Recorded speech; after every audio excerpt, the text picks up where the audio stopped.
You'll be pleased to know that Scott Jackson pornography is not Richard's final words of the day. He will be back in a minute to do some more toasts and whatnot. First, it falls on me as the second best man to do some toasts of my own. So, first of all, can the bridesmaids all stand up? You're all scattered all over the place. Can the bridesmaids stand up for me, please?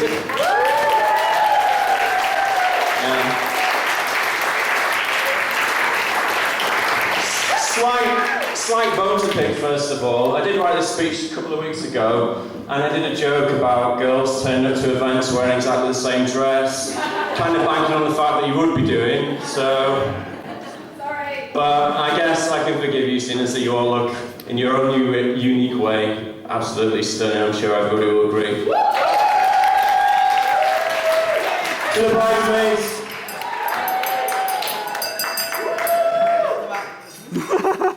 None of them are single, by the way, so if that's what you came here tonight for, wasted your time.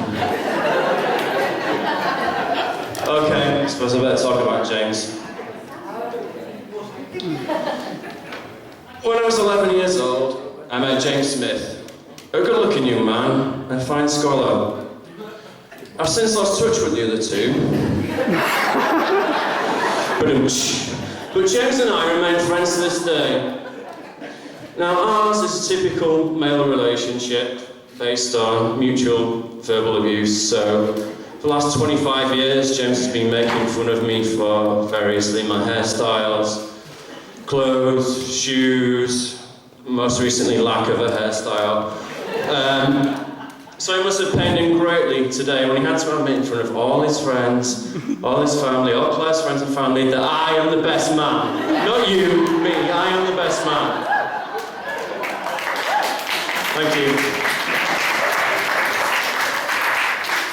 Of course, that joke got spoiled a bit as well because there are two best men, aren't there? So it doesn't quite work. They broke with tradition in a way that may have left Claire rather optimistically wondering whether she was entitled to a second groom. Alas, Claire,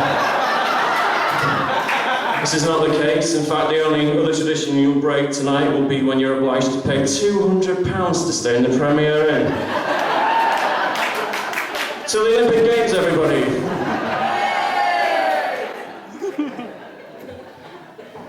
I realise that's two toasts already, and critics of this speech, and there will be some, will suggest that the rather disproportionate number of toasts are a rather transparent attempt to get you all so drunk that you either love the speech or quickly forget how much you hate it. To critics, everybody!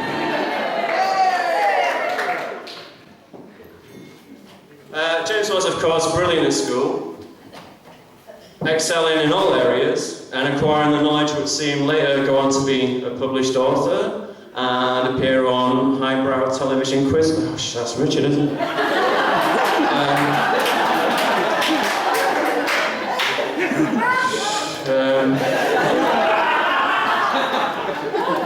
James has 9 GCSEs, all grade A, B, C, or D, and a bronze swimming badge. Probably, I didn't ask him. And to be fair, James has never brought shame on the family in quite the same way that Richard did when he managed only to come third in the Mastermind final. What an idiot. I was embarrassed. I'm not even related to him. I saw his mum, Mary, turn to his dad, Dave, and say, "At least we still got James." You thought you were whispering, Mary, everyone heard you. Among James's other achievements was being better than me at tennis in 1992. For one summer we would play every day pretty much, and on most days I would succumb to his backhand slice, which was his best/only shot. Now, the way we would organise these matches is that I would ring him up, or he would ring me up, and we would have the sort of phone conversation that only men are capable of. Tennis?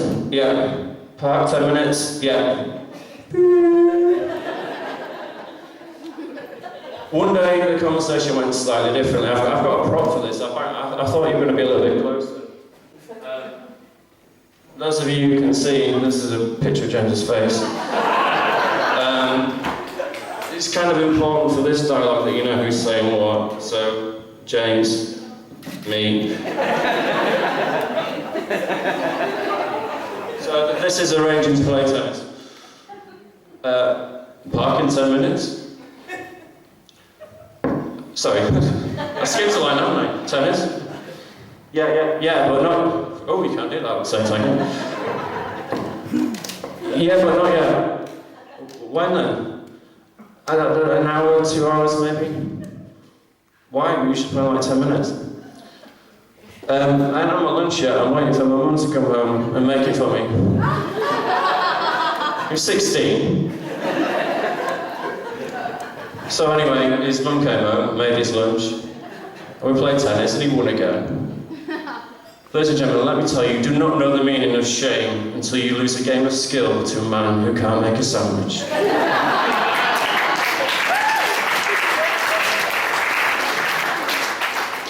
James's culinary skills have come on a little bit since then. Last year, he cooked steak à poivre. Yeah, pretty good. I don't want to undermine this achievement, I do.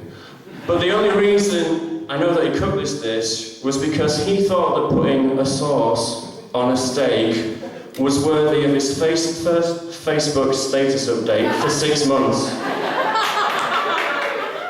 His next update, approximately 6 months after that, simply said, "I'm engaged." I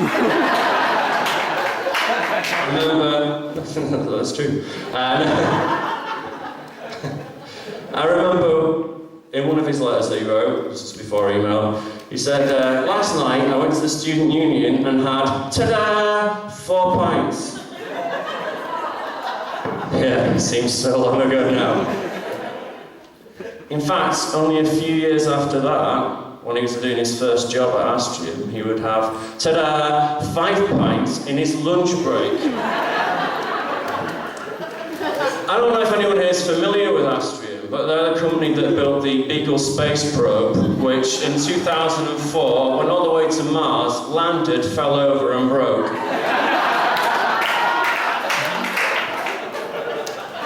Now, I'm not saying James was responsible for that.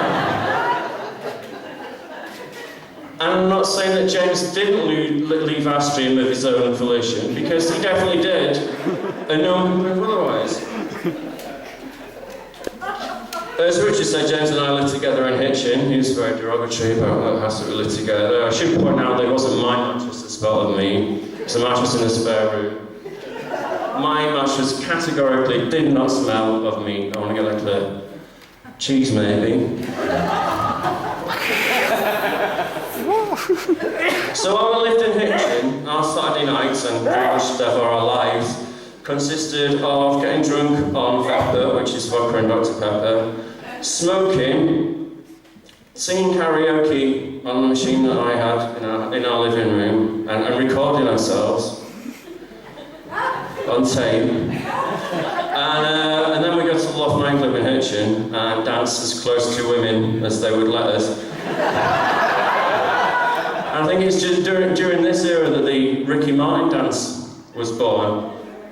Oh, it sounds like people haven't heard of that. What would happen is, we'd be dancing along to whatever song was on at the time, Three Lions, whatever, I don't know.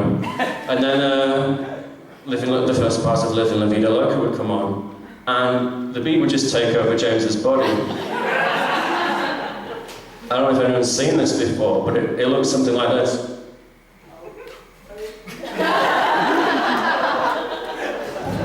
You'll see it later.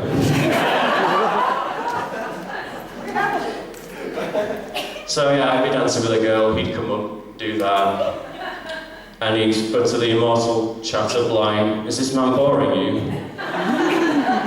And then we both go home, empty-handed, and listen to the recording of ourselves doing karaoke every day. And such was our lives for a year in Hitchin.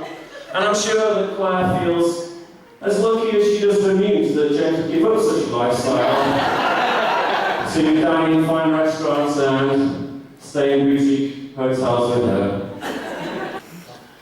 When When he wasn't playing on his computer, he was playing more cerebral games, so that might be playing Connect 4 with the mighty Dobber, who you know from such activities as doing the ushering earlier on. Yeah, good. Yeah, you handed some paper out, don't get a big head about it. Did it well. On another one-off occasion, he had an intensely fought chess match with Tom Lockin, sat over there. This was no ordinary match, this was a prize match. It wasn't a life of matter and death, but it was, you know, kind of almost. James won the prize. James still has his prize to this day.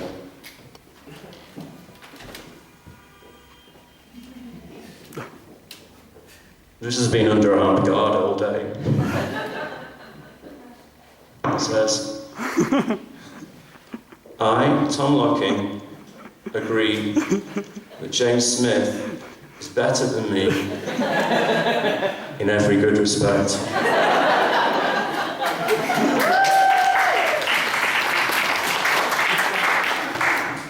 I've made fun of James a lot in this speech, so I should probably say something nice now. And that's why I'm going to talk to Claire now. That's her. Claire, you look amazing, truly stunning.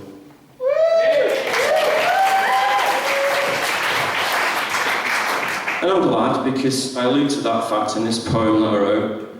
And I wrote about two weeks ago, so if you turned up looking anything less than radiant, it wouldn't have just been you that looked bad.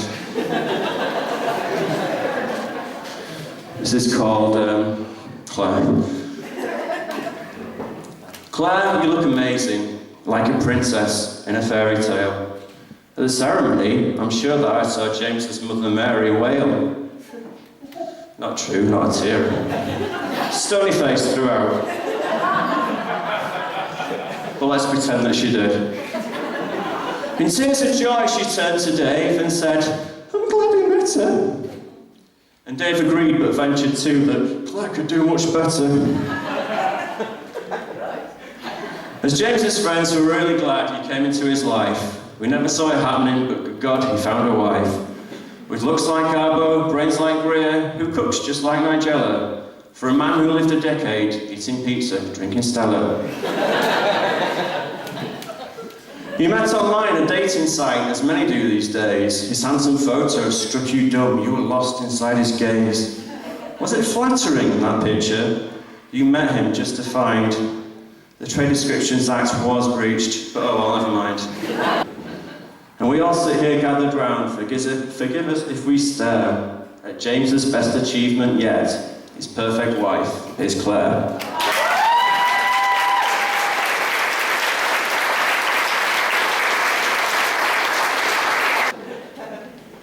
Okay, it's time I shut up, but before I do, back to James.